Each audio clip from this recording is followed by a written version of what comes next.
Bapaknya Abu Nawas adalah seorang penghulu kerajaan Baghdad bernama Maulana. Pada suatu hari, bapaknya Abu Nawas yang sudah tua itu sakit parah dan akhirnya meninggal dunia. Abu Nawas pun dipanggil ke istana. Dia diperintahkan baginda raja untuk mengubur jenazah bapaknya itu sebagaimana adat Syekh Maulana. Apa yang dilakukan Abu Nawas hampir tiada bedanya dengan Kadi Maulana, baik mengenai tata cara memandikan jenazah, mengkafani, mensolati, dan mendoakannya. Maka baginda raja bermaksud mengangkat Abu Nawas menjadi kadi atau penghulu menggantikan kedudukan bapaknya. Namun, demi mendengar rencana sang raja, Abu Nawas yang cerdas itu tiba-tiba tampak berubah menjadi gila. Usai upacara pemakaman bapaknya, Abu Nawas mengambil sepotong batang pisang dan diperlakukannya seperti kuda. Lalu ia menunggang kuda dari batang pisang itu sambil berlari-lari dari kuburan bapaknya menuju rumahnya. Orang yang melihat pun terheran-heran dibuatnya.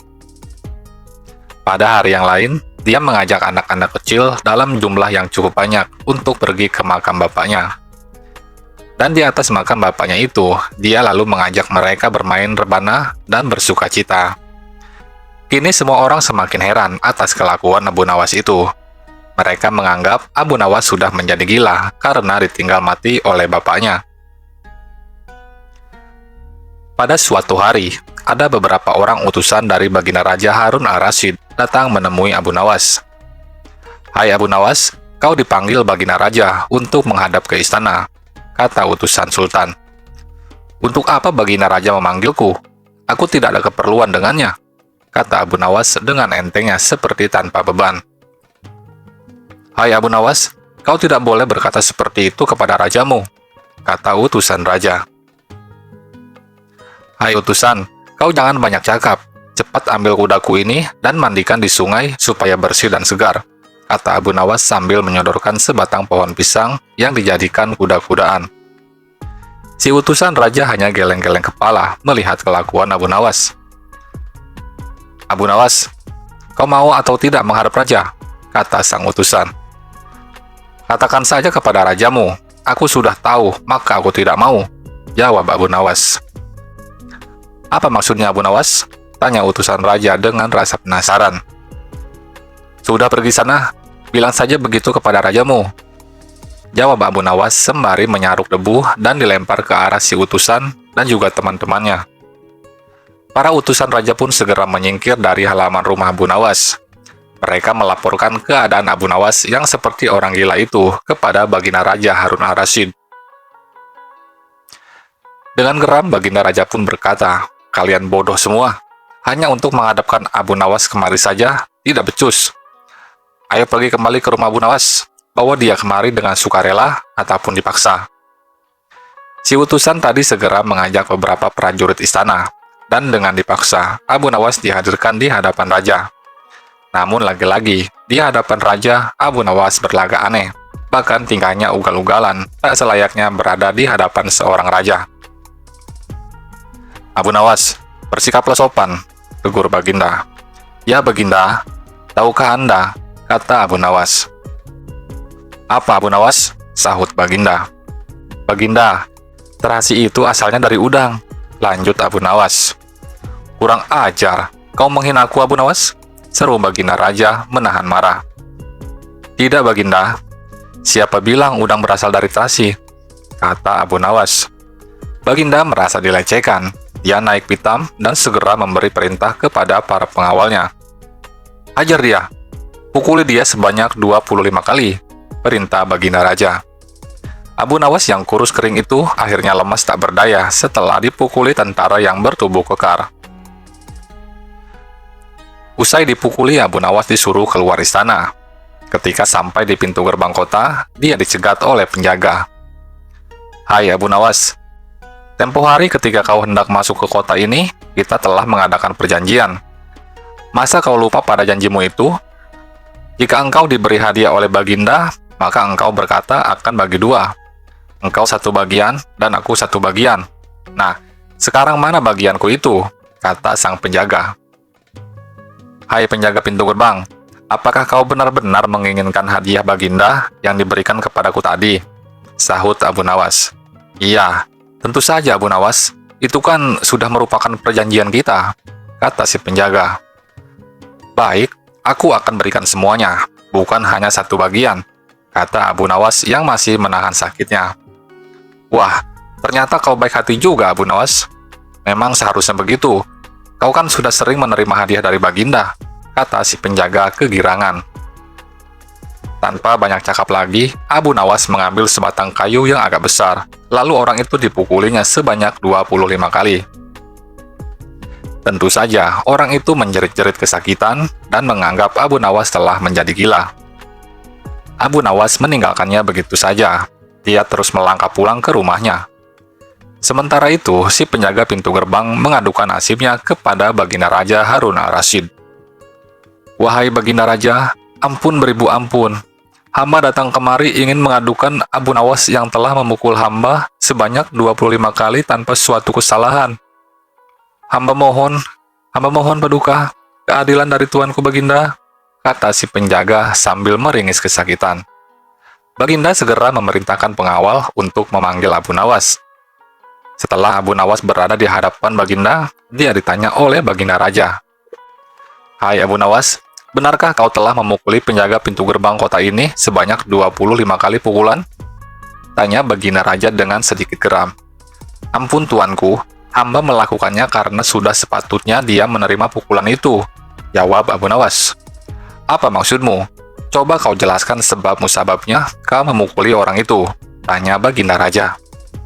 Tuanku, hamba dan penjaga pintu gerbang ini telah mengadakan sebuah perjanjian bahwa jika hamba diberi hadiah oleh Baginda, maka hadiah tersebut akan dibagi dua. Satu bagian untuknya, satu bagian untuk saya. Nah, pagi tadi hamba menerima hadiah 25 kali pukulan. Maka hamba berikan pula hadiah 25 kali pukulan kepadanya. Jelas Abu Nawas. Hai penjaga pintu gerbang, benarkah kau telah mengadakan perjanjian seperti itu dengan Abu Nawas? Tanya Baginda. Benar Baginda, jawab si penjaga pintu gerbang. Tapi hamba tidak mengira jika Baginda memberikan hadiah pukulan, kata si penjaga.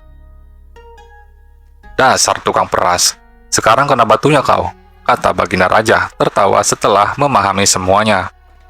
Abu Nawas tidak bersalah. Bahkan sekarang aku tahu bahwa penjaga pintu gerbang kota Baghdad adalah orang yang suka memeras orang. Kalau kau tidak merubah kelakuan burukmu itu, sungguh, aku akan memecat dan menghukum kamu, kata Baginda Raja. Ampun tuanku, sahut si penjaga pintu gerbang gemetar. Tuanku, hamba sudah lelah mau beristirahat. Tiba-tiba diwajibkan hadir di tempat ini, padahal hamba tidak bersalah, hamba mohon ganti rugi. Sebab waktu istirahat hamba sudah hilang karena panggilan tuanku.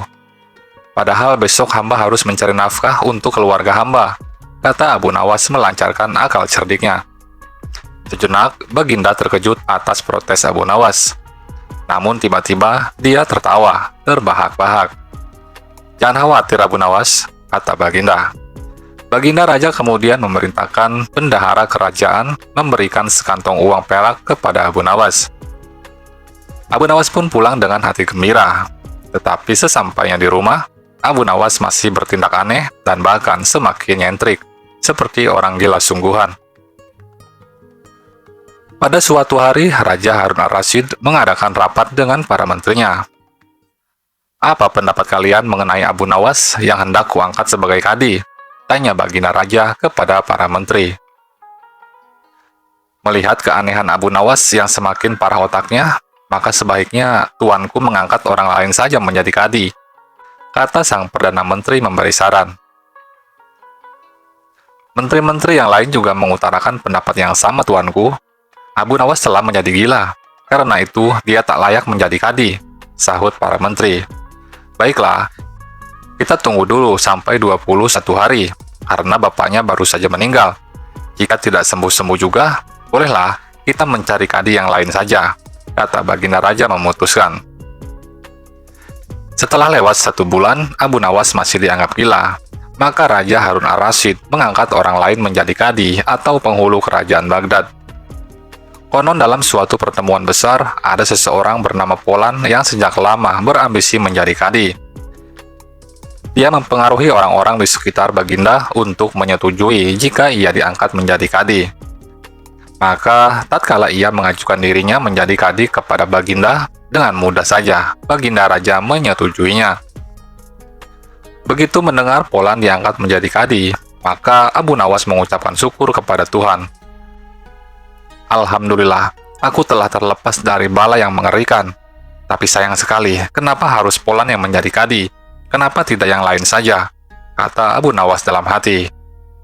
Nah, mengapa Abu Nawas bersikap seperti orang gila?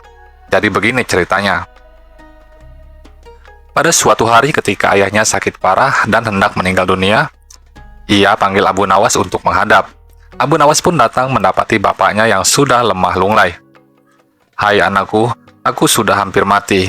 Sekarang, ciumlah telinga kanan dan telinga kiriku," pinta bapaknya. Abu Nawas segera menuruti permintaan terakhir bapaknya. Dia mencium telinga kanan bapaknya, ternyata berbau harum, sedangkan yang sebelah kiri berbau sangat busuk. "Aduh pak, sungguh mengherankan. Telinga bapak yang sebelah kanan berbau harum sekali, tapi yang sebelah kiri baunya amat busuk," jelas Abu Nawas. "Wahai anakku Abu Nawas, tahukah apa sebabnya hal ini bisa terjadi?" kata bapaknya mulai menjelaskan. Lalu Syekh Maulana, bapaknya Abu Nawas, mulai bercerita. "Pada suatu hari datang dua orang mengadukan masalahnya kepadaku.